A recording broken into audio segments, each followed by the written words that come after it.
Voy a pedir que compartamos un pequeño ejercicio de memoria, que nos acordemos de hace 5 años, por ejemplo, y esa sensación que todos teníamos de desastre, de una crisis a la que no veíamos solución, de un país desaguisado que no había ni por dónde girarse. Daba hasta pena ver los telediarios. Recordemos cómo salió el 15M y cómo nos emocionamos todas y todos y lloramos delante de los telediarios y en las plazas, viendo cómo España entera se levantaba. Pero bueno, 15M no tenía aspiración política, ¿no? Y después de esa ilusión enorme, es como que vino un poco el bajón. Y entonces llegó Podemos. Y con ello llegó la ilusión, llegó la esperanza, llegaron las ganas, llegó la posibilidad real de transformación de nuestro país.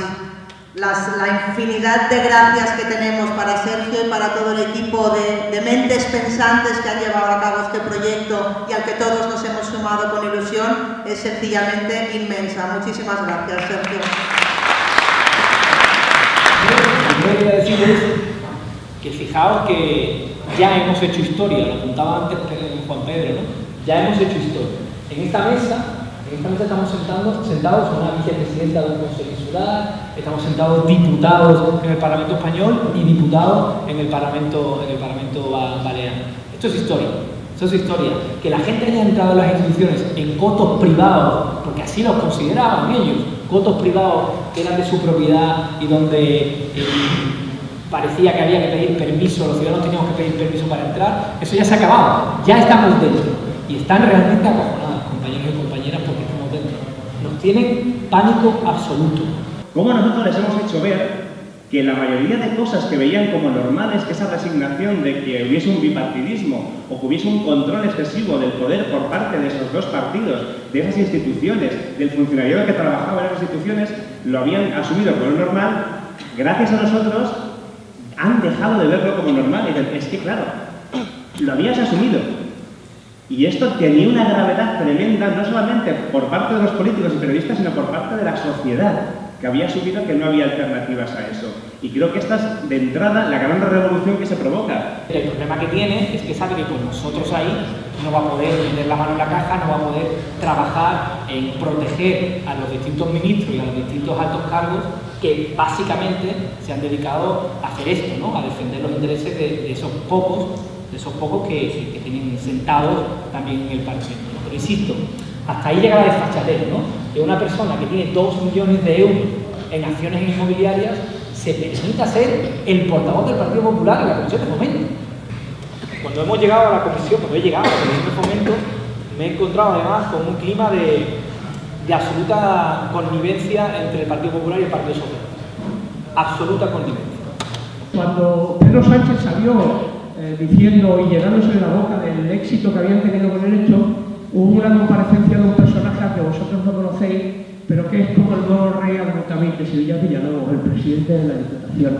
Es un personaje absolutamente oscuro, siniestro, terrible. Es el hombre que promueve todo eso que Sergio os ha estado explicando, ¿no? Ese voto clientelar, ese voto fiel, ese voto de los pequeños municipios, esos pequeños municipios en donde nada se mueve si el presidente de la Diputación no lo consiente.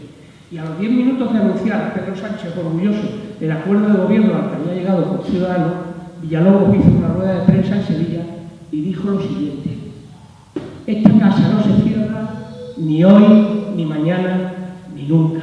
Y hay casos en los que es muy peculiar que visibilizan dónde va ese dinero. Y el ejemplo más claro son las sedes del Partido Popular. Hemos visto cómo se construye la sede del Partido Popular en Madrid. Ahora está saliendo de una manera cada vez más clara cómo se financió, pero es que la de Baleares.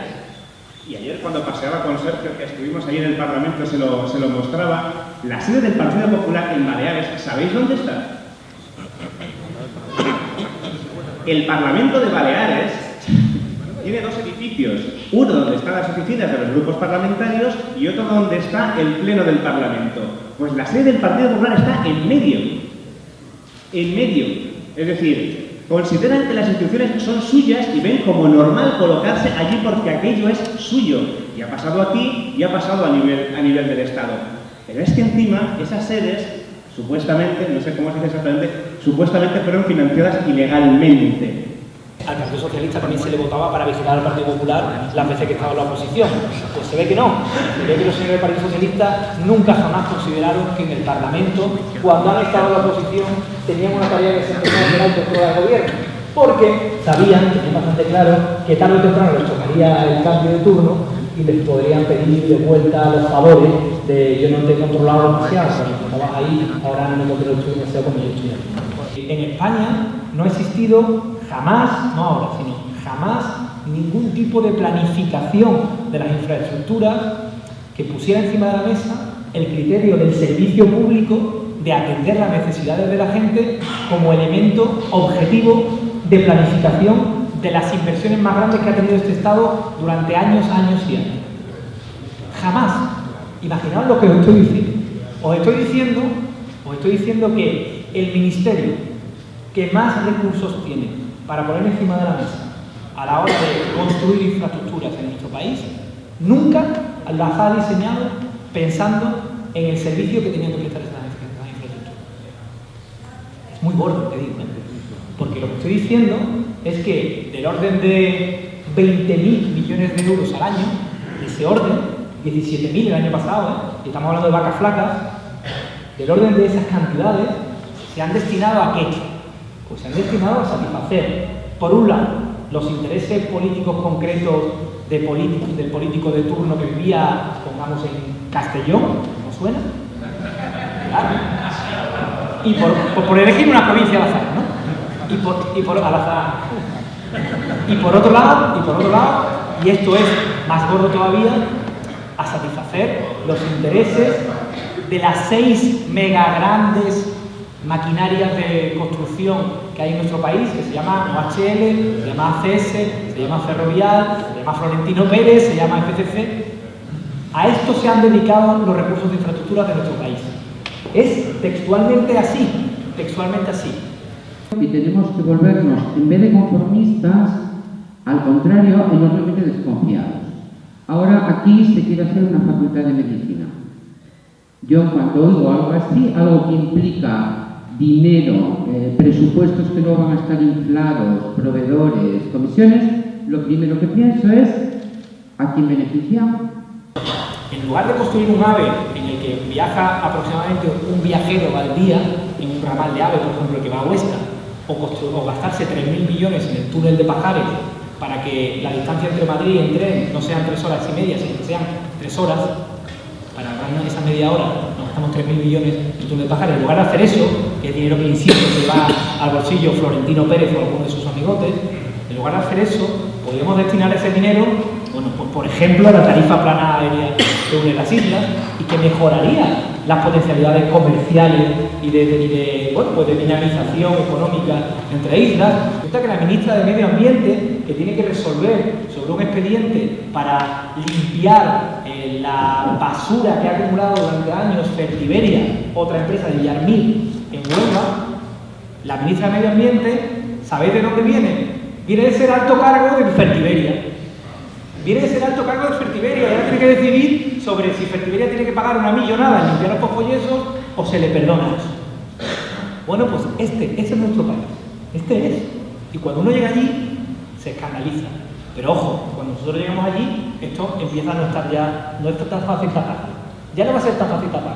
Estamos demostrando que se acabó, que ni una más, que estamos hartos, que no nos creemos sus buenas palabras, que no nos creemos lo de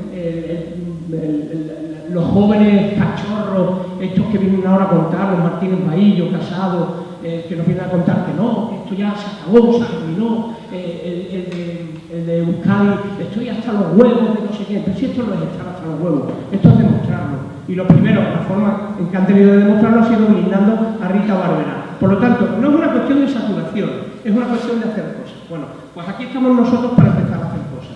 Los que han ido a Madrid era gente que estaba con mucho cuidado de estar bien calladita, haciendo una carrera política y no vayamos a enfadar al jefe, o a molestar a nadie, pero esta vez no se casó. Con lo cual, entre aquí Juan Pedro, que se pone como un partidista y los vuelve locos a todos, Sergio, que creo que con lo que ha dicho aquí todo el mundo habéis podido ver qué pedazo de señor tenemos en la presidencia de Fomento, y yo, que después de las galletas y los dejo boquiabiertos, pues creo que podemos hacer un equipo invencible en Madrid, ¿vale? Pues simplemente termino esto diciendo que se acabó, que Podemos está aquí, que no es una cosa del futuro y no es una cosa de cuando gobernemos, que esto ya lo hemos empezado a hacer, que lo vamos a seguir haciendo y que vamos a necesitaros a vosotros y a vosotras para que lo contéis, porque es fundamental que lo contéis lo que ha venido haciendo esta banda de ladrones durante todo este tiempo y lo que estamos haciendo ya desde las instituciones. Muchas gracias.